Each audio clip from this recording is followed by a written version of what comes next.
Imagine being the world's strongest mage, dying in a legendary war and waking up 20 years later as a disgraced level 1 noble. Oscar Crucian was supposed to be a joke, but his enemies didn't realize he is still the Grand Magus at heart. Now he is deflecting high-speed magic bullets and shredding elite assassins with spells they thought were impossible. This isn't just a comeback, it's a reclamation.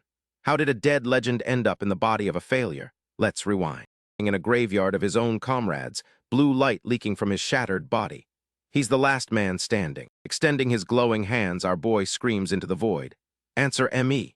If there's anyone still alive out there, respond. He scans the blood-soaked field, begging the bodies to move or groan while magic swirls around him, and he makes one final plea. Looking up at the stars with blood on his chest, the Tower Master asks, "So this is how it ends? Am I truly the last one left?" The reflection in Oscar's eye shows a dark-haired figure with massive horns standing behind him. That figure is the Demon Emperor, the monster who united the Demonkin to wipe out humanity. This man led a brutal crusade, driving humans to the edge of extinction with fire and blood to unite his kind. The world was at the brink of annihilation when a monstrous creature prepared to feast on a crying infant. Oscar Sage refuses to let it happen and triggers a massive magical explosion that blasts the monster back with ancient runes. A glowing green shield envelopes the baby, protecting it from the surrounding flames and chaos. Our protagonist reaches out to the child, recalling how his mages from the White Tower formed the final defense. Standing before his army of robed mages, Oscar wagered everything to stop the Demonkin from crossing into their world. The Demon Emperor gets blasted by purple energy as Oscar's final play diffs the monster. Blinding magical energy consumes the battlefield in a massive light show that wipes away everything in its path. The gamble worked. The Demon Emperor's severed head lies submerged in a pool of blood with his eyes closed in defeat. Edna Sol Laplas confirms the time of death is 3:12 a.m. while Oscar slumps among the corpses. This is Edna Sol Laplas, the last dragon and an observer of history who records everything that happens. She delivers the bad news first. The White Tower is half destroyed, its mages are dead, and its research is ash. The good news is that some of his apprentices survived. Oscar Sage coughs up blood, satisfied with that much. When asked if he regrets his choice to save his mages over the tower, the Grand Magus declares, "No, I do not." Offered a chance for final words, our boy remains silent with his blood-stained hands held against the dark sky. Finally, he asks Edna to watch over the young ones before she gives him a respectful bow and a soft laugh. Oscar questions why a dragon would bow to a mere human, but Edna says he is worthy of it. She promises the continent will never forget the White Tower's sacrifice, and the protagonist simply closes his eyes. Standing in a dreamlike field of flowers, Oscar wishes he could have lived just for his own people even if he were a villain. He smiles at his apprentices one last time before the reality of his injuries sets back in under the starry sky. The Grand Magus of the White Tower is officially dead, his life fading as a beam of light connects to the stars. The final casualty list is brutal, with over 100 high-level mages wiped out. Our boy really stood on business to the very end. Bright light shines over the city, where the grand, dark White Tower stands tall among the falling green leaves. A man with black hair lies in bed while his blue-haired attendant, Fran, waits by the arched window. A single leaf drifts through the air and lands right on our boy's hand. Oscar Crucian springs up with elongated nails and wild eyes. Startled by the movement, Fran flinches and spills his water basin. The attendant immediately starts scolding him, shouting, "Oscar, look what you've done. I was only trying to change your washcloth." Our protagonist can only stare back in confusion. Fran continues his rant about terrible sleep habits while Oscar touches his chest. He wonders why he was left so exposed. His heart starts racing as his skin turns red. He remembers the cold truth that he was already dead. Memories of the Demon Emperor shredding his heart with a dark blade flood back. He remembers the blood and the absolute certainty that his life was over. A door slams open and Sir Maxim storms in. The blonde man glares at Oscar and sneers, "So you're finally awake, no longer a door." Maxim shoves Fran aside to confront Oscar on the floor. He's surrounded by an angry aura and declares he's going to teach the patient a lesson today. Still on the ground, Oscar wonders how he's even drawing breath. Maxim smirks and identifies him as a White Tower mage based on his robes. Sitting up, the MC demands an explanation and warns, "Explain what's going on, and watch your tone. I don't tolerate disrespect." Fran is terrified while Maxim's temper hits the ceiling. Maxim's face twists with pure rage as his red eyes glow. The man swings his hand for a strike, calling Oscar insane for acting high and mighty. Oscar prepares a counter, wondering if this guy is a Demonkin assassin. He forms a wind shield in an instant and plans to snap the attacker's wrist like a twig. Oscar mocks the incompetent attack, but his defense suddenly gets diffed and vanishes. He's left wide open and completely stunned. Looking at his hands, he realizes his magic is pathetic. He wonders how his power could be this weak. Maxim just snaps his fingers and laughs it off. He decides to postpone Oscar's punishment for embezzling research funds until he's recovered. After the door shuts, Oscar is left reeling. He can't believe his shield failed so fast. Fran calls him strange for picking a fight with Maxim. Oscar checks his internal state and realizes his mana circuits and purity are total trash. Screaming for answers, the MC asks what day it is. Fran tells him it's September 21st and that he's been out cold. Oscar thinks he's been out for 5 months, but Fran corrects him. He's only been unconscious for a single day. He orders Fran to bring him Lloyd, Gilead, or Sasha to get some real answers. Fran is genuinely shocked and asks if he's suffering from mana shock. She's confused why he's naming Traitors and the Tower Master. Oscar screams in denial when Fran explains that Lloyd ditched them and Gilead stole a grimoire. Our boy is standing on business even while his world is falling apart. He can't believe Sasha is the Tower Master since he remembers her as a 5-year-old.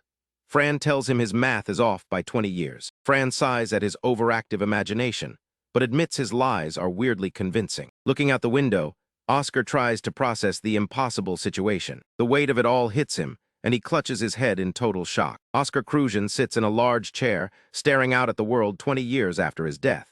He can't believe his eyes as he looks at the bustling city streets. Everything has changed so much it's almost blinding. Observing the cars and streetlights, the protagonist tries to recall their names. He realizes all this technology exists because of arcane engineering as a happy family passes by in the background. Oscar thinks about how much his old mages would have loved this world. Back when he lived, everything was crumbling and filled with people who had already given up. He stops dwelling on the past and decides it's time to figure out exactly whose body he's occupying. The original owner was a level 1 mage from a fallen noble family who was taken in by the White Tower. Oscar notes the guy at least had a decent face. Looking at the glowing blue symbol on his chest, he sees his mana circuits are sealed. The protagonist is technically incompetent for a 20-year-old, still stuck at level 1. Desperation drove the original Oscar to embezzle funds for illicit elixirs. This glowing red potion is what caused him to collapse after he consumed it. The sage realizes the elixir was meant to multiply mana, but it ended up killing the previous owner with an overload. The MC's eyes snap open as blue mana starts to glow around him. Our boy sits up as a powerful aura surrounds his hands. He wonders how a level 1 mage could have this much mana, realizing this new era is something else. A blue mana explosion leaves purple and red splatters on his fingers. He looks at the residue, questioning what is happening. Dark oily liquid drips onto the floor. Oscar stares at it with wide eyes. The substance sizzles and smokes on his hand. He realizes it's poison and wonders why it was inside this body. A smirk crosses his face as he says, "I see now." Piecing it together, he realizes the elixir wasn't a cheap knockoff. It was actually extremely potent and expensive, but the original Oscar never knew the truth. The powerful elixir he bought was actually laced with a deadly poison. He notes this poison is way too powerful to be meant for a weak mage. Clenching his fist, he realizes no one would have even noticed the trap if he hadn't taken over. Standing up, he declares, "I don't know who dared to toy with my soul, but in the end." Reaching for the bottle, he acknowledges his enemies accidentally gave him the second chance he wanted in his final moments. Holding the ornate bottle, he vows to live this life for his people alone. He smirks and tells the previous owner's soul, "Oscar Crucian, in exchange for lending me your body, I will seek revenge for you." As far as new beginnings go, he's standing on business. On the outskirts of Siren, news arrives at a large building. A man shouts out that the shop just sent word. The boss reclines on a couch and tells his subordinate to watch his tone. After an apology, he demands to know the news. Slamming a bottle on the table, the boss learns the shop was completely trashed by a mage. He yells, "What? Who the hell would dare do that?" He is confused because the target only knows theory and should be dead from the elixir. The subordinate worries about the White Tower, but the boss reminds him that a White Tower mage was the one who hired them. Looking at the client's ring, they realize they were working for a high-ranking mage. Their conversation is cut short when a sudden presence appears, making them shout, "Who the hell are you?" Oscar Crucian stands in the doorway wearing elegant mage robes and glowing with power. The boss is completely cooked as he realizes exactly who just walked in. Oscar Crucian tracks the scent of herbs to this hideout. Following the trail left in the bottle, the MC notes that way more people are involved in this mess than he expected. He sighs, "What a hassle." Stepping into the room, Oscar faces the boss in the brown jacket. The boss demands to know how he got there and if he destroyed the shop. Oscar confirms his handiwork and says, "I'm more interested in the little conversation you two were having. Why don't we keep that going?" The boss's face darkens in the shadows as he commands his men to finish him. His subordinate in the blue vest immediately leaps over the table to strike the MC. Watching the attack come in, Oscar's blue eye starts to glow with power. Seeing the aggression, he declares, "If that's how you want it, I see no reason to hold back either." Oscar unleashes a wind blade slash that cuts through the air with green energy. The subordinate is hit instantly and collapses to the floor, groaning in pain as he bleeds out. The subordinate's severed head rolls across the floor. Looking down at the mess, the MC thinks it reminds him of the Demon Emperor's own head. Screaming the name Bart, the boss jumps up in a rage. Oscar stands there completely unfazed by the headless body at his feet. Consumed by fury, the boss pulls his pistol and starts firing rapidly. He shouts, "You son of A," while emptying the magazine. Bullets fly toward the MC, but he watches them with a smirk. His windshield catches the projectiles effortlessly, though he wonders how something with no mana packs so much firepower. The boss is losing his mind after seeing his bullets stopped in midair. Oscar smiles at the suspended metal and realizes these are what the locals call bullets. This guy is standing on business as he deflects the bullets right back at their owner. The boss screams in agony as his own lead tears through his head and chest. Dropping to the ground, the boss is helpless as Oscar steps on him. The MC informs him that no one is coming to save him because he blocked all sound from the room. Sitting on the couch while the boss bleeds out, Oscar explains that he used a sound binding spell. It is not the high-level silence spell the boss suspected, but it keeps the noise from escaping just as well. Leaning in, Oscar asks who hired them to mess with his elixir. When the boss hesitates, the MC stomps his foot directly into the man's face, making him scream. Oscar's eyes glow with a dark aura as he realizes the boss wants to play the hero. He uses a swirling energy to distort the man's face in a brutal show of force. The boss lets out a blood-curdling scream as the blue magic pulses through his body. He starts convulsing on the floor from the sheer agony. Our protagonist cooks the boss by forcing a massive amount of air into his body. He states that he hates torture because it gets too loud, so he demands the man start talking immediately. Trembling and pleading for mercy, the boss finally breaks. Oscar snaps his fingers to ease the pressure and tells him to spill everything about the client. Panting for breath, the boss reveals that a client gave him money and the elixir to sell to Oscar for cheap. He claimed the MC would not be able to resist it. The boss explains that the client wore a large hood to hide his face, but he carried a ring from the White Tower. He also recalls a very distinct peppermint scent coming from the mysterious figure. Oscar notes the peppermint scent for later, but ignores the ring since it was likely a fake trail. The boss mentions that the White Tower is currently a mess due to the exile of the Four Towers. This catches Oscar's attention immediately. He asks the man what he means by the exile of the Four Towers, questioning why a mage would know more than he does. The boss crawls across the floor, claiming the elixir messed with his memory. He offers to show Oscar documents to prove he is telling the truth. After fumbling through some drawers, the boss hands over several folders and points to a pile of money on the table.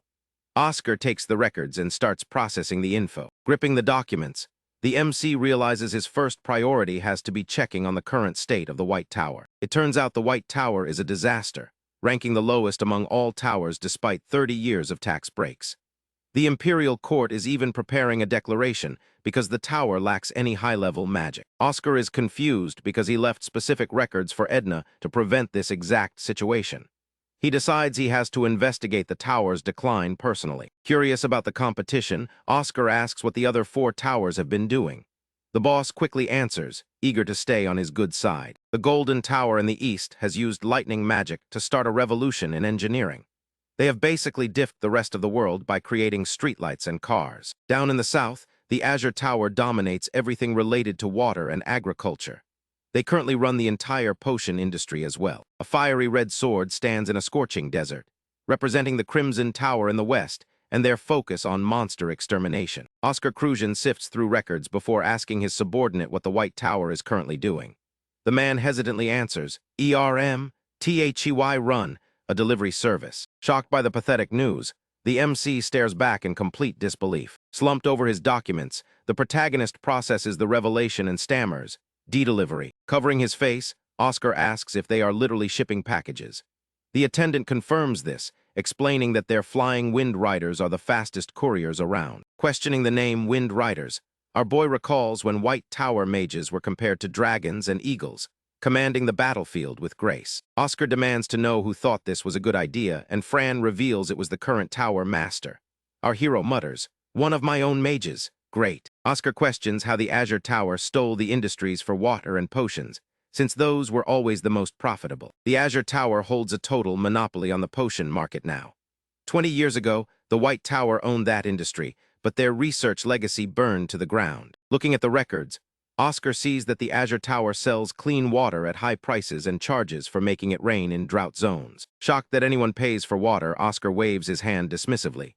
He declares, "So they're making fools of themselves to make a few coins. I tease water, drink from a well." Tapping the documents, the protagonist summarizes that the White Tower is broke. Their last chance to prove they belong is the Night of Reverence in 7 months. While the subordinate gasps for air on the ground, Oscar finds a ledger full of arson and assault. He is standing on business as he looks through the evidence of their crimes. Standing over the kneeling boss, Oscar declares, "You're human garbage." The villain collapses onto the table, completely broken. Walking away with a black book, the hero tells the man to try being a decent person in his next life. Dawn breaks over the White Tower as he moves on. Stepping into a room filled with books, the MC groans about what a long day it has been. Slumping into a chair, Oscar wonders why his stamina is so pathetic. He looks at his hand, doubting he can cast a high-level spell right now. Attempting to cast the Wind Archive magic, he watches as the blue energy scatters into the air. This body is nowhere near ready for that level of power. Placing a hand on his chest, Oscar decides to run a mana scan to see what is going on with his system. Reaching for a dark book, the protagonist prepares to study his own history to figure out who he really was. Rapidly flipping through the pages, he searches for any clues regarding his past. A fire engulfed a mansion years ago, leaving Oscar Crucian as the only person to survive the blaze. Recognizing his genius, every mage tower and faction tried to recruit the young boy as soon as he appeared. During his time at the Imperial Academy, he scored perfect marks for 6 years straight and published brilliant research papers. Reading the book, our hero wonders why such a genius stayed at level 1, realizing the people around him must have been disappointed. Oscar's eyes widen as he finds the entry regarding mana deficiency syndrome. The records state he would have been a grand magus if not for this condition. It seems the syndrome diffed his entire potential. Seeing the report, he understands why he was stuck at level 1 despite knowing magic better than anyone else. He simply could not use it. A voice announces that the mana scan is complete. Looking at the results, Oscar spots something that leaves him totally confused. Oscar stares at the holographic screen, realization hitting him hard. "This isn't mana deficiency syndrome." He shouts that someone deliberately sealed his mana circuits. Our boy is locked in as he stares at the screen, shouting, "He wasn't sick. Someone sealed his mana circuits." Records describe how mana deficiency prevents proper cycling, capping a mage at level 3. Standard circuits require 20 channels, but this syndrome makes that impossible. Standing up with newfound aura, the MC realizes he isn't naturally defective. Someone went out of their way to sabotage him. Walking through the library, he figures the original genius must have known the truth. He starts searching the shelves, hoping for a hidden journal or some notes left behind. Thinking back to Fran calling the original Crucian a washed-up mess, our hero slams his hand down. He suspects the incompetence was a total act to survive whoever wanted him dead. Everything starts making sense, from the illicit elixirs to the isolation. Surrounded by stacks of research, he vows to untie the knot of his sealed circuits. Sifting through the desk, Oscar stops when he spots something unexpected. Resting his hands on a mysterious blue book, he finds a text titled Reinterpreting Basic Magic. Opening the pages reveals complex diagrams and a system called Kingboard. His eye widens as he scans the diagrams for adapting White Tower magic. The notes propose turning the defensive wind shield into an attack modeled after a spinning bullet. "This modified wind shield, it's practically the same concept as mine," he says. The theory completely flips the old defensive models on their heads. Pointing at the complex notes, the hero realizes the original Crucian built several original spells from scratch. Contemplating the genius of his predecessor, he realizes the man ran every single test in his head since he couldn't actually cast. Flipping through the research, Oscar confirms that the original's grasp of theory is on par with his own. Reflecting on the author's hard work, he sees a message left by a mage on the edge of a great trial. May this book stir up even the faintest breeze in the White Tower. Looking at the desk, Oscar realizes the boy bore all that weight and isolation alone. Respecting the boy who never succumbed to fate, the MC walks away from the desk to find a place to rest. Meditating as a glowing symbol appears, he vows to the original spirit, "I'll take care of what you had to leave behind." He promises to make the saboteurs pay for diffing the original mage's potential. Waking up in a lush, serene garden, the MC looks around in total confusion. Recalling that everything went dark after he broke through another circuit, he hears a voice calling for Master. Startled, he looks up to see his past self, Oscar Sage, smiling at 3 students in white cloaks. "Today's lesson will be out here, that all right?" he asks. Trapped in a memory, Oscar Sage realizes he's under the curse of dreams from a rat baron in the demonic realm. Straining under the weight of dark magic, he concludes that he gets dragged into the past every time he falls asleep. The MC realizes this curse is engraved into his soul, not just his old body. It followed him even into this new life. Deciding the dream isn't a nightmare, he settles into the role of teacher. His blonde student asks, "So, what were we supposed to learn today?" Surrounding himself with glowing symbols, he explains that mana is divided into augmentation, acceleration, harmony, and anomaly. A young Lloyd Schultz asks if the White Tower focuses on harmony. Oscar confirms it the perfect match for wind magic, while Sasha asks if every tower has a preference. Addressing Lloyd, Sasha, and Gilead, he explains that the Golden Tower loves acceleration for speed, while the Crimson Tower picks augmentation for raw firepower. A young Gilead Dominic raises his fist and shouts to Oscar Sage, "Master, I want to be the acceleration type. I just can't stand slow things." Oscar smiles gently and explains it isn't a choice because you are born with your mana type. Red-haired Sasha asks how they can determine their type. Drawing a circle on the grass with a stick, Oscar says it is easier than she thinks. He instructs her to hold up her index finger and try a specific spell. Sasha looks down at the new incantation and needs a minute to process it. Oscar tells her to take her time. A faint blue spark emerges from her fingertip while someone shouts that something is coming out. Oscar watches his 3 students and tells Sasha her magic is balanced and not too fast or strong. "You're a harmony type, Sasha." Since she is the same type as her master, she smiles broadly and decides she likes it. Gilead and dark-haired Lloyd watch closely. Eager to try, Gilead produces a blue spark. Oscar tells him he got his wish and confirms he is an acceleration type. Oscar announces that Lloyd is next. The boy produces a glowing blue mana rose, which Sasha thinks is pretty. Oscar reveals the surprise. Lloyd is him as the ultra-rare anomaly type. Lloyd looks concerned at his mana rose and asks if there is a way to change it once it is set. Oscar knows the anomaly type is the rarest, making up only 0.2% of mages, and it is impossible to change. Oscar processes Lloyd's desire to switch to harmony type to be like him. He touches his chin and goes, "HMM? Is that so? Now that's a problem." Oscar tells the boy he planned to give him the most one-on-one lessons and asks if he should find a way to change it. Lloyd blushes and realizes he would get the most attention from his master. Oscar confirms that an anomaly type needs the right teacher to go far. Sliding closer, Lloyd responds, "Actually, anomaly doesn't sound so bad now, but only if you promise that I get the most lessons." They seal the deal with a pinky promise. Present-day Oscar Crucian reflects on these memories. He realizes Lloyd was always the one hounding people about promises. Our boy looks down with a slight smile. He remembers that no matter how mature Lloyd tried to act, he was still a kid. A soft, crackling sound comes from a speaker on the wall. Oscar blinks awake on a blue couch as a voice announces a message from the broadcasting office. The broadcast orders Mage Oscar Crucian to report to Research Lab 4202 immediately. He sits up and wonders how long he was asleep. Walking through a doorway, he checks his progress. He has unlocked 12 out of 20 circuits, leaving 8 to go. He knocks on the lab door. Reaching level 2 is a big win as his mana circuits split into 2 lines. A voice tells him to come in. He enters a grand office and finds Sir Maxim. Maxim asks how his body is holding up since his memory has been slipping. Oscar confirms the memory issues. He realizes Sir Maxim Visk is an elder Magus of the White Tower. This man was his fellow mage back in the day. Oscar thinks about Maxim's career. He joined a few years after Oscar and has already become an elder. In a flashback, a young Maxim follows Oscar around and calls him Master, which was endearing. Maxim catches Oscar smiling and asks what is so funny. He has serious aura as he looks over the documents. Maxim reveals serious news. He received a report that Oscar killed the Gordon family boss and their enforcer. Maxim asks if Oscar disagrees with anything in the report. Oscar confirms it is true, but insists he had a good reason for the kills. Oscar reveals the truth. "They tried to assassinate me." Maxim's eyes widen in surprise. Dropping a gold ledger and a pouch on the table, Oscar explains the elixir was poisoned. Maxim holds the ledger with a serious expression and realizes Oscar went to confront them after the attempt on his life. Maxim checks the gold and the ledger. The numbers add up and the book contains other assassination contracts. He declares, "Understood.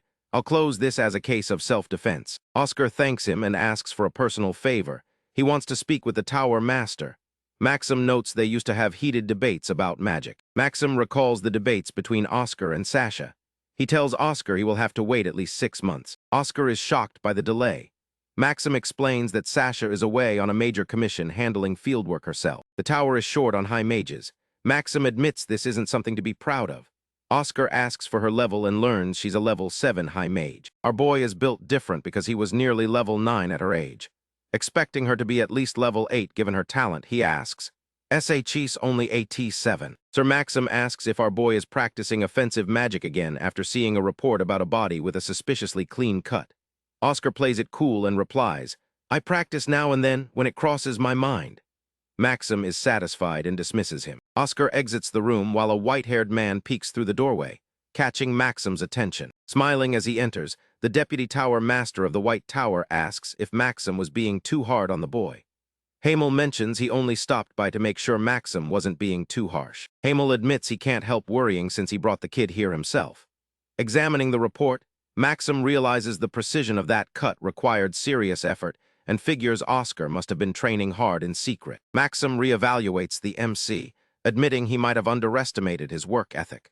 The two mages prepare to leave for an elders' meeting where Elder Fidelina is already waiting. The elevator reaches the 10th floor. Walking through a lush conservatory, the protagonist reflects on the mages from his dream before noticing how empty the place feels. An old man in overalls spots him and calls out. Walter from Tower Maintenance introduces himself, saddened that the rumors of the MC losing his memory were true. He mentions they used to chat all the time back in the day. Our boy realizes just how far the memory loss rumors have spread. Walter explains he calls him young Oscar because the previous Tower Master was the great Oscar to him. The MC listens as the old man shares his long history with the White Tower. When the MC asks for his company again, Walter reveals he's leaving the tower soon. Oscar is caught off guard and asks, "You're leaving?" Having served 3 different Tower Masters, Walter is now the last person left in his entire department. He remembers a time when the previous Oscar stood before the tower and told everyone to take pride in their purpose. Walter blushes while admitting that speech made him feel like he truly belonged, but he has decided to step down anyway. The news shocks our boy, but Walter explains that the lack of funding has made the tower's decline obvious to everyone doing maintenance. Next month is his 40th anniversary, which usually comes with a massive service bonus.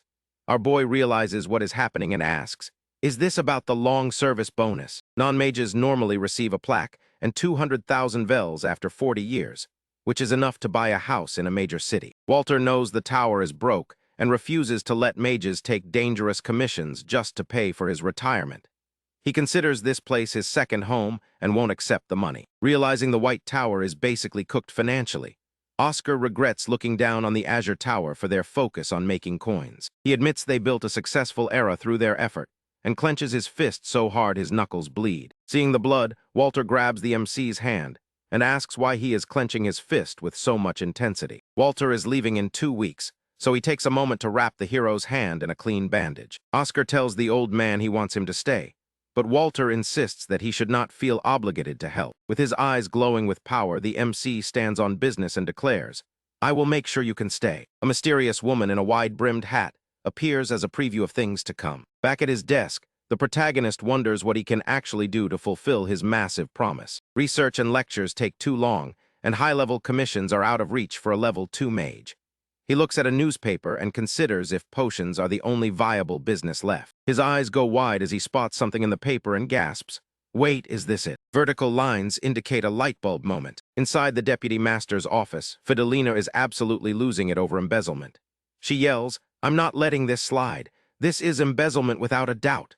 The blonde man, Elder Maxim, tries to play peacekeeper, but his defense is weak. Looking like she wants to incinerate someone, the treasurer and Elder Magus of the White Tower glares, while Maxim claims the culprit actually feels sorry for his crimes. Fidelina isn't buying it and screams, "And that's supposed to make it okay. Ever heard the saying, you give an inch, they'll take a mile?" Maxim sighs and tells her she doesn't need to worry about that. Red anger symbols surround her as she realizes the tower is so broke there is nothing left to steal. She points a finger and demands the guy get tossed into solitary, but Maxim points out that solitary training is pointless for a level 1 novice. Hamel Grimwiz watches the argument unfold from his seat. Setting down a teacup, Hamel Grimwiz agrees that solitary would be nothing short of torture for someone that weak. Fidelina starts to protest, but the decision is made. Reacting to the light penalty, she looks completely stunned and asks, "Only 3 times?" A voice cuts the debate short to move to the next issue. Getting back to the cold, hard facts, Fidelina explains they are broke and need to start making real decisions. She suggests selling off tools from the potion lab to cover living expenses before they go completely under. Hamel isn't having it and declares, "I can't allow THAT." He reminds them that this is a mage tower meant for studying truths and sharing knowledge, not a pawn shop. Looking at the mages working at their desks, the point is clear. You can't expect fresh air if the room stays sealed, and they shouldn't trade their future to eat today. Fidelina asks the real question, do we even have a future at this point? Maxim snaps back that they have already been waiting for 20 years for things to change. Sitting at his desk, Hamel tells the room it's time to face reality. He admits that even if some genius appeared who was strong enough to save the tower. Staring into his tea, he finishes that thought with the depressing truth that a genius like that would never actually come to the White Tower. A knock at the door cuts him off.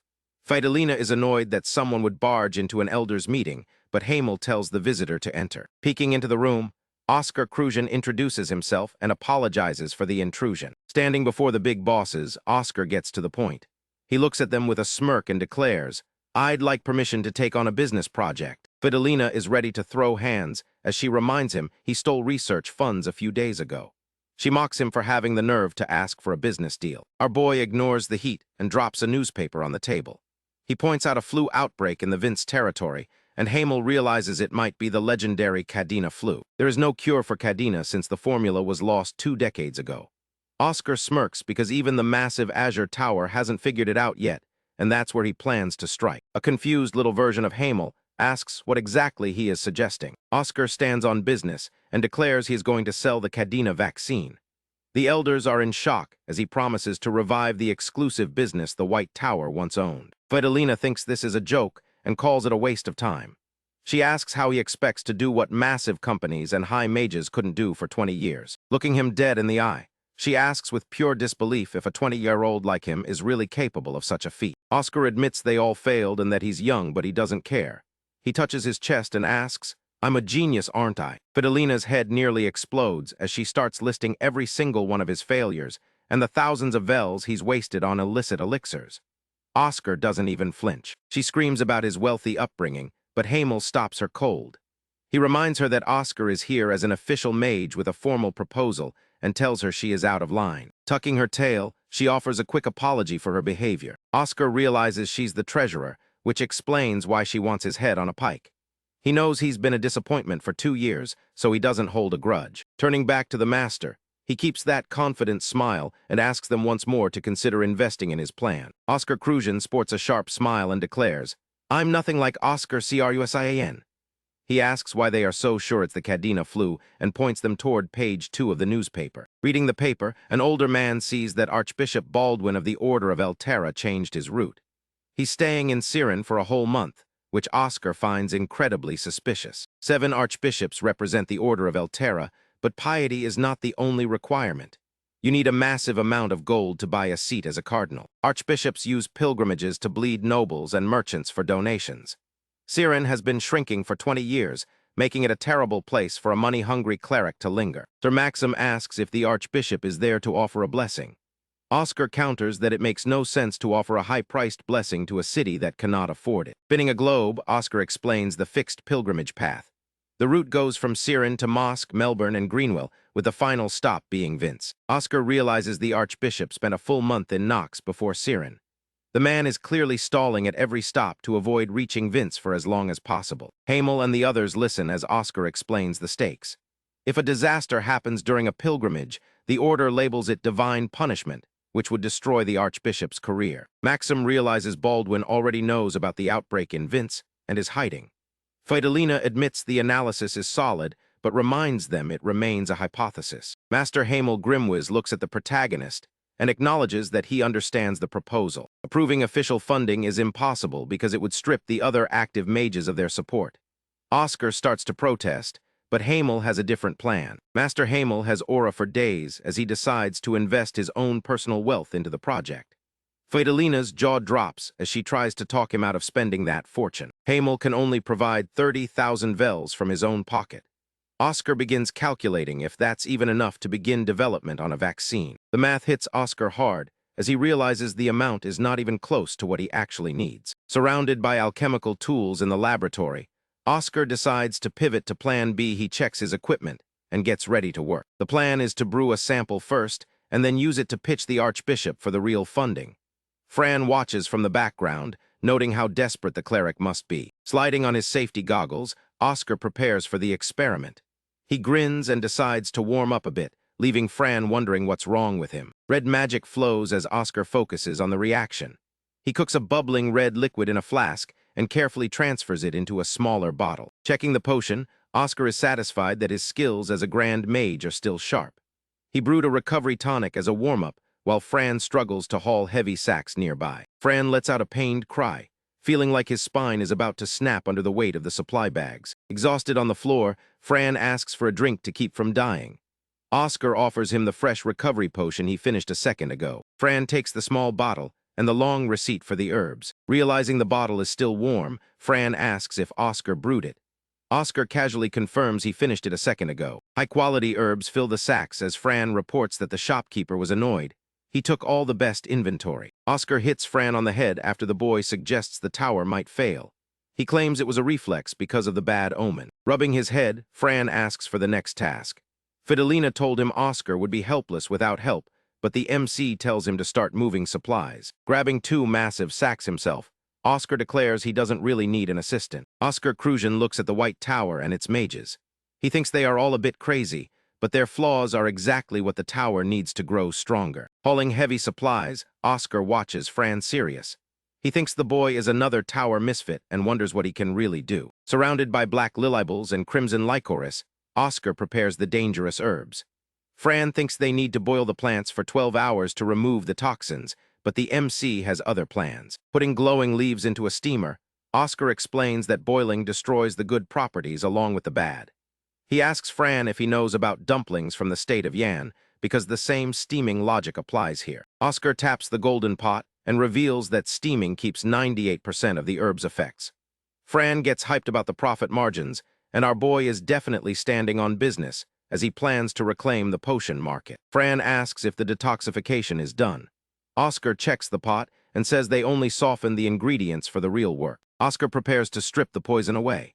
He activates a spell called Air Drain, sending purple energy swirling through the steamer. A mass of toxins floats above the pot like a dark cloud. Oscar tells the boy to watch closely while the energy begins to vortex. The swirling magical power condenses into a single glowing green orb. Mixing crimson licorice and mivra leaf with perfect precision, Oscar completes the recipe. He holds up a glowing blue bottle and declares, "There, that's the cure for Kadina flu." Oscar asks if that looked easy and tells a stunned Fran to give it a shot. The boy stares at the bottle in total disbelief. Fran worries about his own skills. He realizes dual casting 2 spells at once is usually impossible for someone at his level, but he tries to hide his nerves. Purple energy shakes in the boy's hands. Oscar notes the control is decent for a beginner, but he can see the kid is hitting a wall. Fran admits he cannot dual cast since he is only level 3. Oscar steps in and promises to show him the secret. The protagonist explains that dual casting is a mental trick. He tells the boy to imagine a divider in his head to separate the spells. Visualizing the mental split, Fran attempts to hold the energy together. Oscar tells him to go for it because he will learn something either way. Light explodes as the spells finally click. Oscar claps and says, "Congrats, you figured out dual casting." Fran cannot believe it was that simple. Fran gets annoyed that everyone treated this like some legendary secret. He is huffing and puffing after realizing he was overthinking it the whole time. Oscar explains that people usually hide their hard-earned secrets out of spite. While the MC talks, Fran begins processing the herbs with his new skill. Looking back at history, the MC recalls how soldiers on the battlefield shared every trick to survive. Tradition did not matter when lives were on the line. Fran smiles while holding a finished bottle. He realizes the White Tower needs this kind of open teaching to actually succeed. Oscar praises the kid for his potential. Fran says the MC is a great teacher, but Oscar is already aura farming as he teases the boy for his earlier skeptical face. Fran is ready to tackle the rest of the supplies immediately. Oscar watches the kid's enthusiasm with a smirk. Hundreds of bottles cover the floor after hours of grueling work. Fran is completely wiped out, but Oscar counts 514 cures. Maxim slams the door open. He shouts that they have a massive problem. A report reveals the Azure Tower and Nutek met with the archbishop. They are making moves in the city of Siren. Oscar reads the document with a heavy sigh. Maxim panics, fearing that if the rivals signed a deal first, their own cure is useless. Maxim tries to comfort the upset boy, but Oscar is not backing down. He stares at the report and declares that it is not over yet. Oscar asks if Kadina flu is still a Class B disaster. Since it is, he tells Maxim there is one more thing they can try to turn this around. Travelers wonder if the Elder's flight speed beats most carriages, as they arrive at a private inn under the Siren sky. A knock at the door signals the arrival of guests. Archbishop Baldwin of the Order of Eltera calmly commands the attendant to show them in. Moira Main from the Azure Tower and Neil Brion from Nutek Pharmaceuticals enter. Moira offers a greeting of Elja and confirms their safe arrival. The Archbishop invites the pair to sit. He asks Neil about the progress on the Kadina flu cure. Neil smirks and replies, "Everything is going according to plan." Archbishop Baldwin asks when the medicine will be finished. Neil explains they are entering the clinical testing phase before seeking Imperial Bureau approval. Neil laughs off the wait, noting that clinical trials take time. The Archbishop grows impatient and asks exactly when the remedy will be ready for release. Hearing the 6-month timeline makes Baldwin shout in frustration. He has a trip to Vince in 4 months and cannot wait that long. A knock interrupts the meeting. An attendant reports another mage is waiting. Baldwin demands to know who it is, while Neil remains confused since only 2 groups were expected. The door creaks open. A mysterious visitor steps inside and offers the traditional greeting of Elja with total confidence. Oscar Crujan bows and introduces himself as a level 2 mage from the White Tower. He looks up with a sharp smirk. Confusion fills the room. Moira insists they were the only ones invited, yet the Archbishop questions why another guest is present. The door opens again. A stranger steps in, casually asking if Elja is the correct way to greet the church. Oscar Crujan identifies himself as a mage from the White Tower. He stares the group down with a confident grin. Oscar makes his move, telling the room he has something that will definitely grab their attention. The Archbishop asks for his purpose.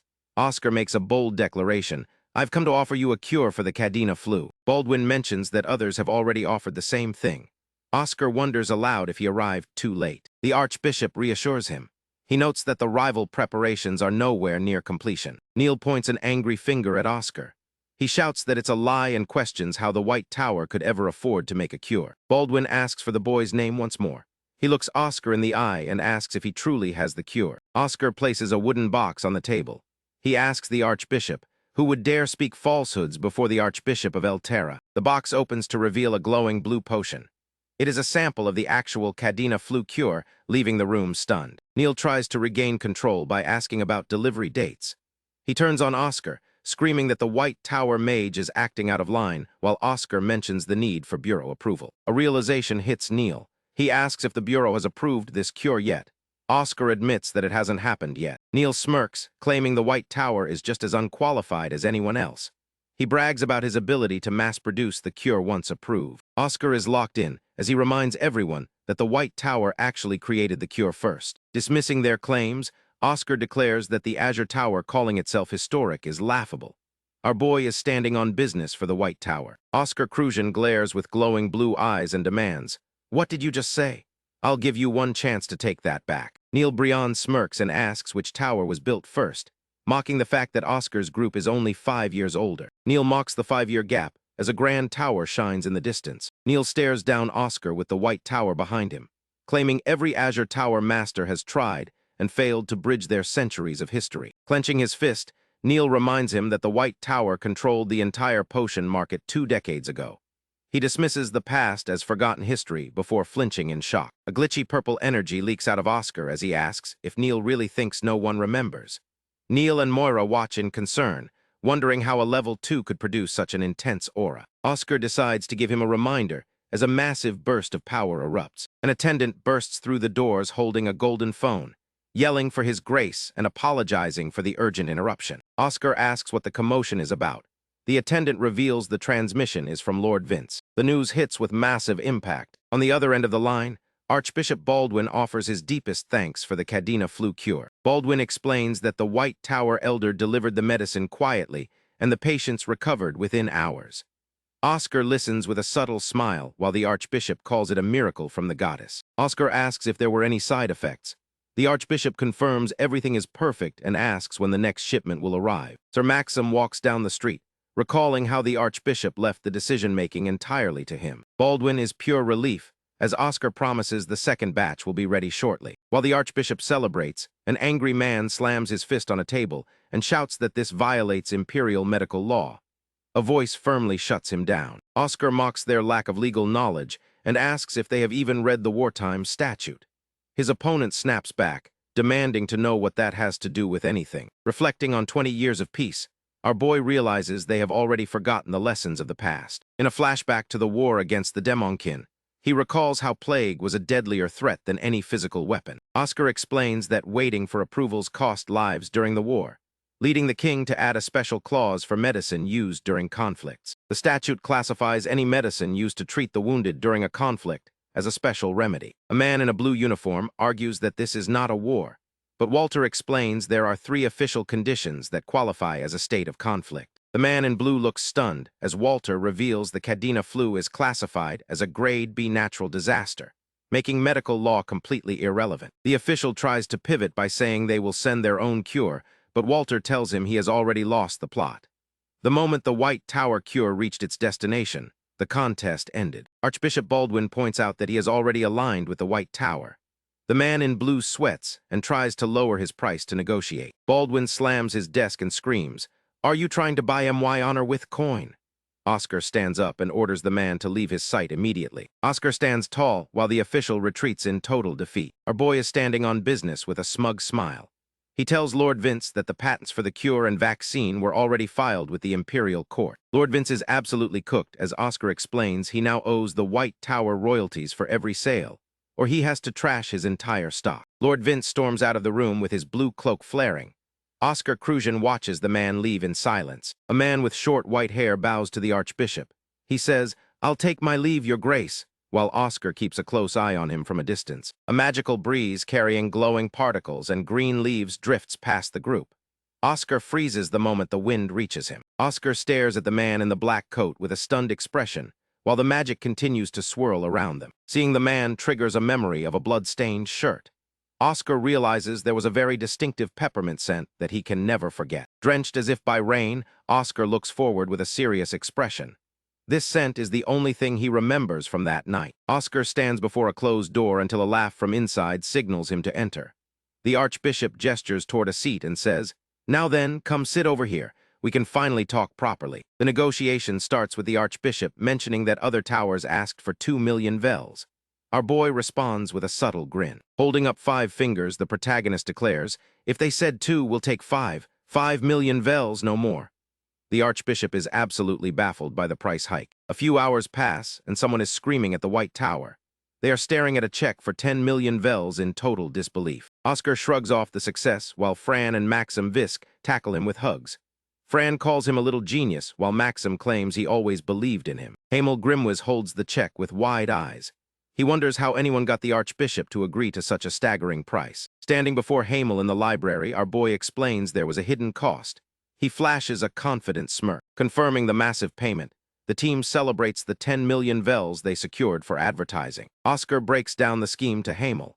He convinced the archbishop that claiming a divine revelation would help him secure a cardinal seat. Oscar smiles confidently as he explains that the archbishop signed for 10 million vels, even more than he requested. He finessed the man into paying double for the chance at a promotion. Hamel is floored by the result. Oscar was supposed to pay back 3 times his debt, but he brought in 400 times that amount. Fidelina gives an enthusiastic thumbs up to the news. Hamel offers full support, and Oscar requests every level 4 mage they can find. Recruitment starts immediately. Fidelina asks what the notice should say as the tower prepares for a massive project. Grinning, Hamel tells her to announce that the potion lab is hiring high-level mages. He makes sure she mentions the best part of the job. Mages swarm the building a few hours later.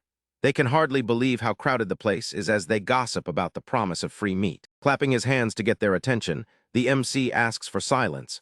The rowdy crowd completely ignores him and keeps shouting. He snaps his fingers and triggers a sound binding spell. The mages groan and cover their ears as the room goes quiet. Once he has their attention, he explains they are here to save lives with a new vaccine. He asks the group for their help. The mages aren't buying it. They whisper that the former failure has finally lowered himself to ask for help and suspect it is another scam. Oscar is low-key lost as he asks Fran if the mages hate him. Fran's response? He lists off every terrible thing the old Oscar did, from burning funds to being an arrogant, drinking disaster. A blonde-haired woman with green eyes named Fidelina greets the MC. Since the White Tower's entire archive was lost, she demands to know how he managed to produce a new potion. Oscar gives her a simple answer: I restored it. Fidelina shouts back in disbelief, while the other mages complain about the money he wasted in the past. Once our boy mentions signing a contract with the Order of El Terra, the group realizes the formula is worth more than gold. The mages demand to know why they should trust him with such a secret. Looking them in the eye, the protagonist admits he doesn't understand why any of them are still here in the White Tower. Fidelina's eyes glow with intensity. As she declares, she wasted her time coming here. Fidelina turns to leave, claiming no one came to be insulted. Oscar stops her in her tracks by saying, I know what you've given up to stay. Shocked, the level 5 mage turns back as the MC lists her real name, Renau White, and the 7 major firms she rejected to remain at the tower. He moves on to the other elites, calling out Harrock Dryan for declining the Imperial Court and Decker Line for rejecting the Academy. Harrock is stunned that the MC knows his history. Next is a level 4 mage, who turned down the Golden Tower despite her talent for creative alchemy. Oscar addresses the whole room, noting that almost every mage there had better offers. He admits that if he were in their shoes, he might not have been able to say no. Fidelina wonders if the elders knew they were staying despite the offers.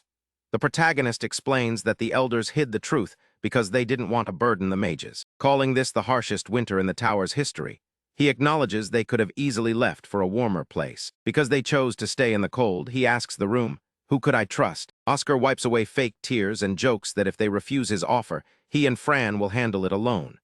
Fran yells at him for the crocodile tears, telling him not to group them together as low-rank mages. Goggles on, the hero gets ready to work while Fidelina watches him silently. She steps in to help, asking where to start with the equipment. Other mages follow her lead, shouting at everyone to get moving and set up the lab. Seeing the group work together, Oscar and Fran share a smile. The MC nervously clarifies that the meat they're getting isn't pork or rat, hoping for chicken. Wearing a white coat and glasses, he announces it's beef, and the mages have no chill as they erupt in a cheer. A week has passed, and the MC finds flower petals arranged in a heart on his lawn. He assumes Walter stayed behind after all. Relaxing on the grass, he reads about the end of the pandemic and his own nomination for a peace prize. While he smirks about the plan coming together, Fran sprints over with a clipboard. Pre-orders for the vaccine are already exploding. Fran lists the orders from the Northern Lords and the Imperial Palace, projecting millions in profit. Our boy is standing on business as he thinks about the worst being over. When Fran points out the sales will die once everyone is vaccinated, Oscar looks surprised. He didn't expect his assistant to be that sharp. The protagonist reveals he already has recovery potions ready to keep the money flowing. Fran is shocked that he restored the basic formulas, but the MC says they aren't ready for the legendary tier of the stars yet. A glowing purple bottle sits as a reminder of the tower's most famous healing elixir. This potion can allegedly bring back the dead, but releasing it now would put a target on his back. Using the archbishop as a shield was his only way to make it safely. Oscar sends his assistant to find rare ingredients native to Siren. Fran loses it, claiming those items are impossible to find in this century. Fran is standing there with her mouth wide open in total shock and confusion. Looking completely drained, Fran yells at Oscar Crucian, "Are you out of your mind?" She demands to know if he brought her to the middle of nowhere to prove a point while he walks ahead with a smug look. Fran collapses next to a carriage wheel, complaining that they have to go on foot because the wagons are stuck. Oscar stands by the carriage and confirms that wagons can't pass this point. As they climb a grassy hill, Oscar tells her to hang on because they have only walked 10 miles.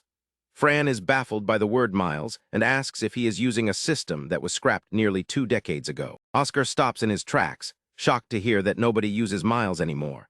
Fran explains they switched to the metric system after the war and that our boy is cooked after spending way too much time buried in his old scrolls. Oscar laments the loss of the old ways, noting that converting measurements was half the fun. He declares, "Goodbye mile, goodbye pound. It was a good run," right before Fran spots a cabin in the distance. Walking up a dirt path, they reach the rustic cabin and Fran knocks on the door. An older man with a white beard and glowing red eyes peers out, surprised they traveled the whole way on foot. Fran tells the man their wagon got stuck at the ridge, forcing them to walk. The man looks past their abandoned wagons in the distance and asks about the group approaching. A fleet of classic cars drives up the dirt path toward the cabin. One of the vehicles screeches to a halt, skidding across the grass. A man wearing a white suit and fedora points at the cabin and asks if the old man is finally in the mood to sell his land. Pointing aggressively, the man in the white suit repeats his demand to know if the old man is ready to sell. Ivan, the older man with the white beard, looks out from his home with a stern expression. Standing with his arms crossed, Ivan refuses to sell the land and declares, "You could build me a castle out of mithril, and I'd still say no." Devor Paul, the businessman, smiles smugly and claims he is offering 10 times more than anyone else while Fran asks Oscar what is going on. Ivan fires back that it is not Devor's problem. Devor gestures broadly, warning him to sell the land and enjoy his remaining time before factories ruin the area. Glaring at the businessman, Ivan is standing on business as he declares that nobody will build a factory here as long as he is alive. Devor turns his back and orders his subordinates to leave. Devor pauses at his car door, mentioning that he might have trampled some herbs on his way in. He extends his hand and says, "Here." Tossing a stack of money onto the ground, Devor tells Ivan the cash is for his trouble. The car door slams shut as the convoy drives away in a cloud of dust. Ivan sighs as he watches them go, while Oscar and his group stand nearby. Inside the car, a subordinate asks if the guys with the old man were from the White Tower. They wonder why the mages are there, and if they made a fortune off the recent vaccine. Devor tosses his sunglasses aside as a subordinate hands him a newspaper. The man mentions that the mages made quite a lot of money and tells him to read the report. Looking at the headlines, the businessman's expression turns serious. Devor slams a rolled-up newspaper against his subordinate's head, yelling at him for not mentioning this sooner. He starts biting his nails in a panic, worried that Ivan will never sell if he has the White Tower backing him. Shaking with anxiety, Devor calls for his subordinate and tells him to contact the mercenaries who reached out last time. When the man asks for instructions, Devor tells him to use his head. Striking his subordinate again, Devor decides to crash out by ordering them to make Ivan vanish. He wants the old man gone so they can buy the land at an auction. Devor says they have enough backing to handle the heat, but his subordinate is still worried about the mages hanging around. The man points out that dragging the 4 towers into a conflict will make it impossible to cover up. Ivan stares him down with a stern gaze, but Devor smirks and dismisses the concern entirely. He declares that the White Tower has already gone under and is no longer a threat. Lying on a grassy hill under the full moon, Fran mentions that Ivan is a good person for letting them stay and feeding them. Oscar looks at the stars and agrees. Ivan stands at his door, explaining that the road is dangerous after dark. He tells them, "I owe the White Tower more than you know." Fran looks surprised while Oscar asks for details about the man who arrived in the car earlier. Ivan explains Devor Paul spent 3 years buying land, and now only this plot remains. He warns that herbalists are vanishing because Devor wants to build the continent's largest factory zone. Oscar Crujan is stunned, asking why anyone would go that far, but Ivan remains calm. The man claims he's the one with the advantage. Clenching his fist, Ivan reveals he is a living national treasure in herbal cultivation. Fran realizes the Imperial family protects him, which is why he hasn't been forced out yet. Oscar asks why the man refuses to sell such valuable land. Oscar looks surprised with wide eyes and asks, "Pardon." Later that night, Oscar and Fran lie on a grassy hill under the stars. Oscar calls Ivan a good man while Fran laughs at how the herbalist got embarrassed and ran back inside. The man clearly loves this land because it is his home. Looking up at the bright night sky, the protagonist admits he is jealous of how bright the stars are. Fran asks what exactly he is jealous of. Fran muses about what it's like to live a life that shines that bright, assuming a genius like Oscar wouldn't understand. Our boy responds by calling Fran plenty talented and thanks him for the sentiment. Oscar sits up and looks intently at his companion, stating he never gives out empty compliments. He wonders why anyone ever labeled Fran a troublemaker. Fran laughs it off and points back to the pretty stars. Reflecting on the past, Oscar mentions how you used to see stars even from the center of Siren. Modern street lamps ruin the view, and he finds it funny how inconveniences feel romantic once they're gone. Fran questions Oscar on his age since he sounds like an old man.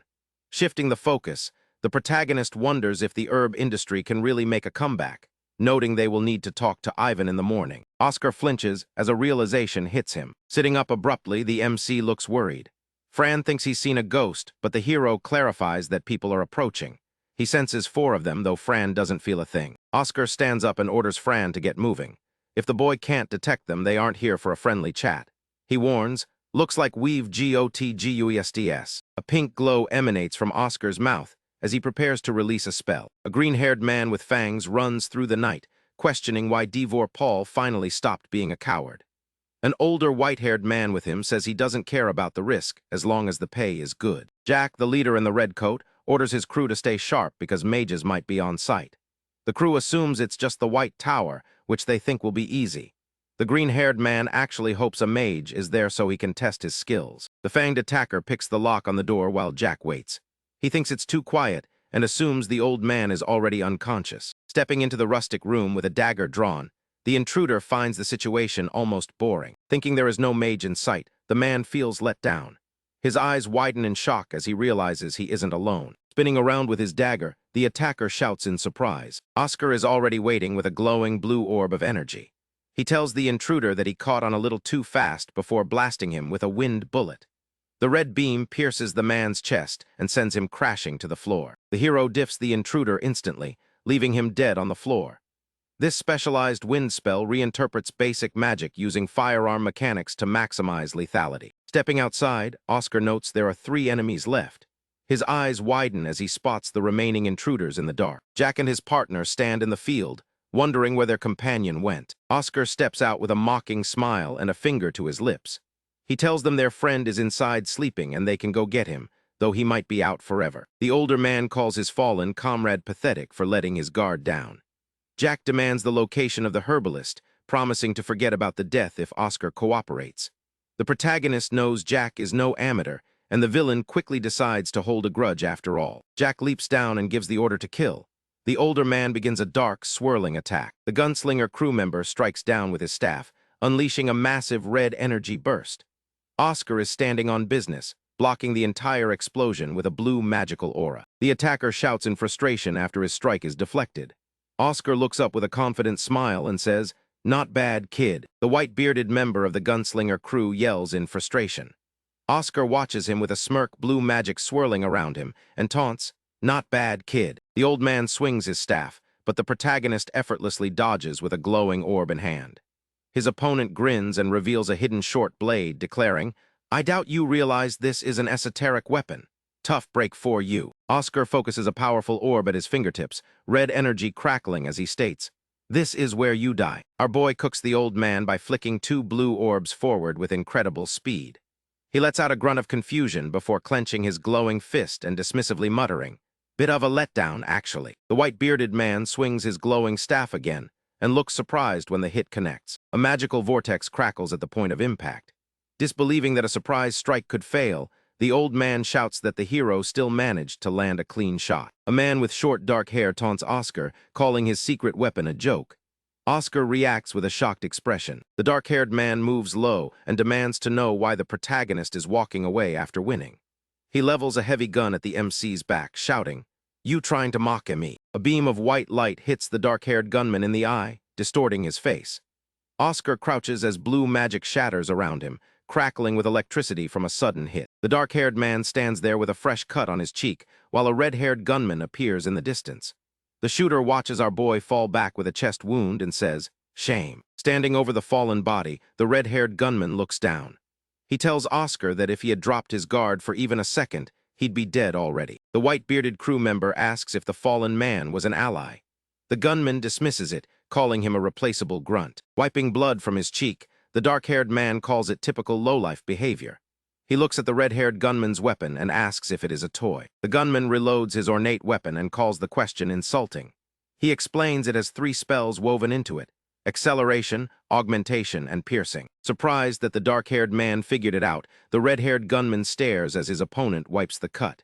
His response is simple, "Because I couldn't block all of them." The shooter smirks and admits that while the hero is arrogant, he definitely has the chops. Standing on a hill, the gunman offers Oscar a high-paying job. Our boy lies bleeding among the flowers and gives a blunt, "No thanks." Oscar says he knows he'd be stabbed in the back the moment he looked away. The gunman agrees it's possible and declares, "Then we're done talking," before a heavy impact occurs. Oscar lies face down behind a fence, thinking about how undignified it is for a former tower master to be hiding from bullets. He notes he has half his mana left and can't run forever. Watching from his hiding spot, Oscar times the reloads. The gunman stops after 2 shots and takes exactly 1.24 seconds to fire again, leaving 1 round in the chamber. Prepping his green magic, the MC decides to end this in that tiny window of time. He activates his acceleration and aura farms as he blurs past the fence. Oscar lunges through the air with his white robes flowing. The gunman turns his weapon and goes, "Oh, that way, huh?" Raising his gun, the shooter admits the speed is impressive. He mocks the protagonist, asking, "You think a human can beat Trinity?" The gunman pulls the trigger, and fire flashes from the muzzle. A fiery beam of light tears toward the ground. Oscar holds his ground and deflects the colossal golden energy strike. The red-haired shooter thinks he has won, declaring, "It's over, but our boy is already moving with a red magical blade." Oscar is standing on business as he controls a blue orb with his green magic. He looks up with a confident smirk. Trinity looks completely shocked as his gun ejects the spent casing. He wonders how the MC managed to dodge or shield against a bullet that an acceleration spell should never be fast enough to stop. Oscar directs the blue orb with a stream of green magic right at the red-haired gunman. Trinity is losing his mind in shock, shouting about how a low-rank mage could possibly pull this off. The MC keeps his hand extended as magic and blood spray from the point of impact. His response? Like you'd even get it. A small object hits the dirt as the protagonist catches his breath under the stars. He let out a relieved groan. Walking over the defeated Trinity, Oscar reaches down to grab his loot.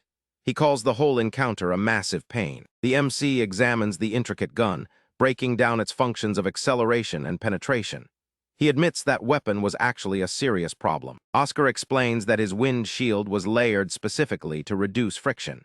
Instead of piercing him, the bullet slid across the surface without punching through. Sprinting through a field of flowers, Oscar knows he would be dead if that spell layering failed. He needs to study weapon-based magic at the White Tower, but his priority is getting Fran and Mr. Ivan to safety. Oscar remembers sensing 4 presences when the fight began. Max, the old man, and Trinity are down, but one shadowy figure is still out there somewhere. Shouting for Fran to hang on, Oscar prepares to handle the next threat. Turning to face the pursuer, he simply goes, "Hi there." Fran tells Ivan to run ahead while he handles things. He promises he is built different and stronger than he looks. Placing a hand on the boy's shoulder, Ivan reluctantly agrees to leave him behind. Fran smirks at the approaching enemy. He asks why the guy isn't chasing Ivan and if he was specifically sent for the boy. The dark-haired member of the gunslinger crew laughs. He grabs his sword and asks if Fran thinks sending the old man away will save him. Magic swirls as Fran admits he's always been curious about what makes the 4 tower mages so special. The attacker leaps into the air with his sword raised. He declares he will figure out the secret by killing the boy first. Magic patterns appear on the ground as Fran fires a massive wind blade. The swordsman is forced to react as the green energy arc tears toward him. The attacker smirks and deflects the strike with his blade. He taunts the boy, asking if that little trick was really all he had. Moving with high speed, the swordsman stabs Fran right in the chest. He tells the boy to make the fight more interesting. The villain starts laughing, but his expression twists into confusion. He questions why the strike to the heart felt so smooth as the blade slid in. Realizing something is wrong, the attacker pulls his blade back. A green magical glow pulses from the wound instead of blood. The attacker is coughing up blood on the ground while Fran stands over him. Our boy casually mentions his body works a bit differently. A serious man in a dark uniform holds a document, looking ready for the next move. The gunslinger is completely diffed and slumped over his sword. Fran looks down with a glowing green orb in his chest. Pushing the body aside, Fran accidentally almost steps in the pool of blood. He lets out a quick oops. Watching from the trees, Oscar realizes Fran is an anomaly-type mage. He's windborn, meaning he can literally turn parts of himself into wind. The former Tower Master explains that physical attacks pass right through someone with this ability. Without magic or aura, you can't even touch him. Oscar calls out, making the boy flinch in surprise. Fran stands over the body and asks when the protagonist even arrived. Oscar looks a bit annoyed at the boy's smug attitude. He snaps him back to reality by asking where Ivan went. Panic sets in as Fran starts screaming for Mr. Ivan to come back. The MC can only watch this kid lose his mind. Considering the mage's potential, Oscar believes Fran could eventually surpass most high mages. He says, "I can sense something over that way. Let's go." Fran shouts in surprise as they move through the dark forest. Looking over the rural landscape at sunrise, Ivan the herbalist expresses his gratitude.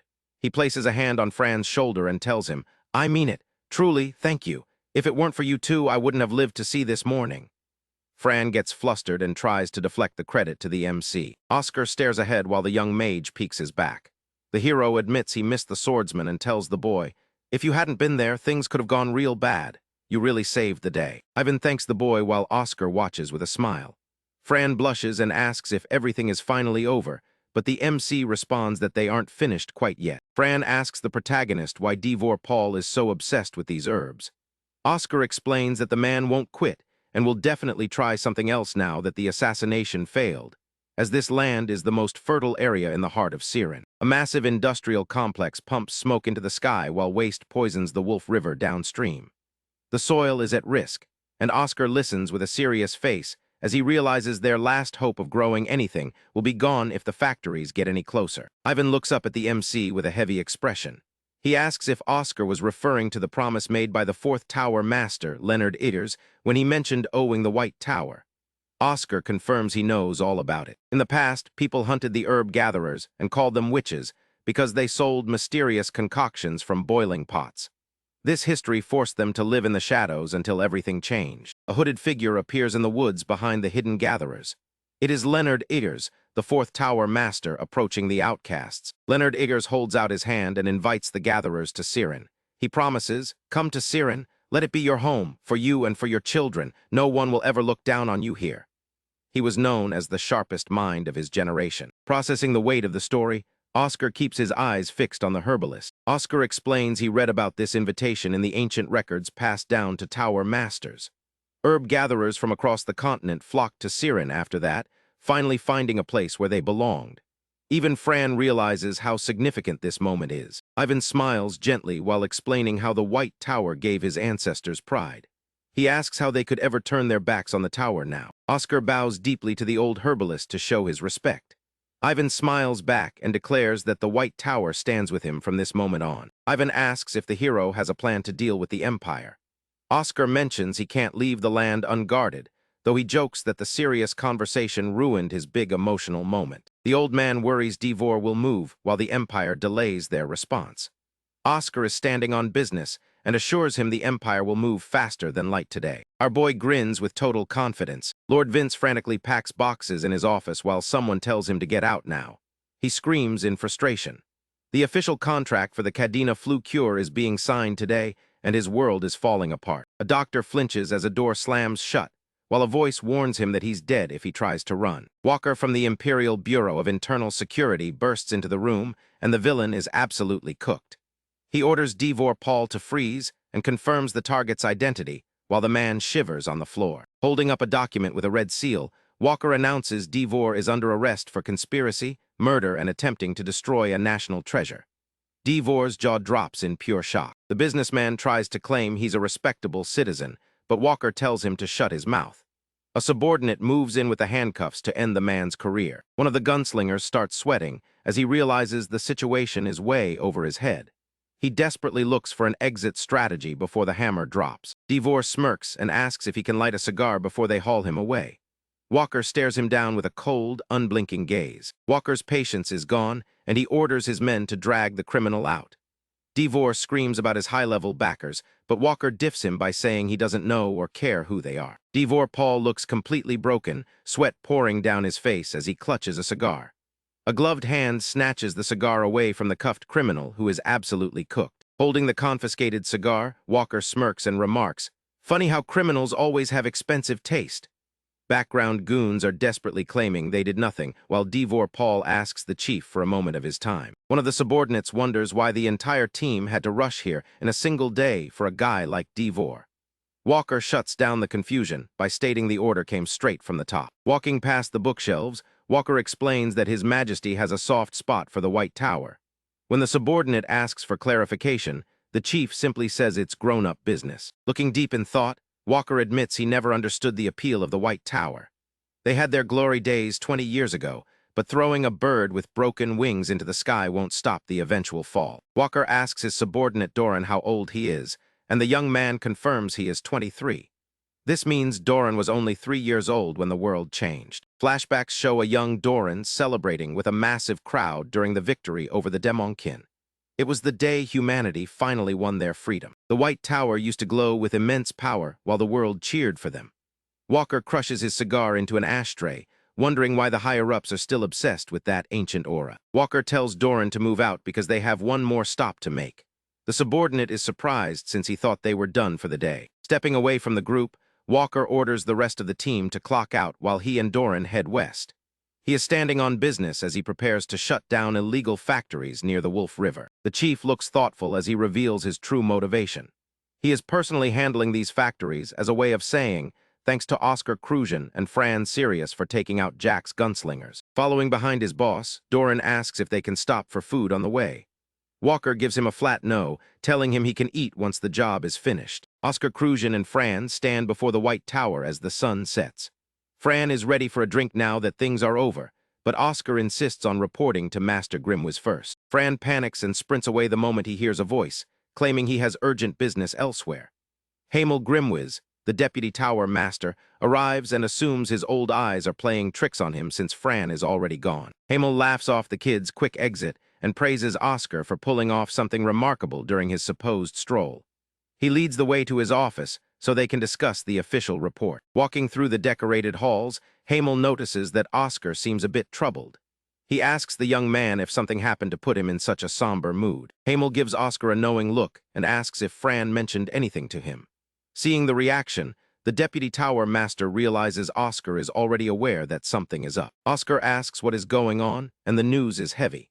The Sirius family has reached out because they want Fran back, leaving Oscar to wonder if his friend is actually leaving the White Tower. According to the family, the matter is already settled with Fran directly. Hamel looks thoughtful as he relays the message. Oscar remains quiet and pensive, as he realizes even the Deputy Tower Master does not know all the details of this arrangement. A serious man with light gray hair and a sharp tie appears, signaling that the next chapter of this story is about to begin.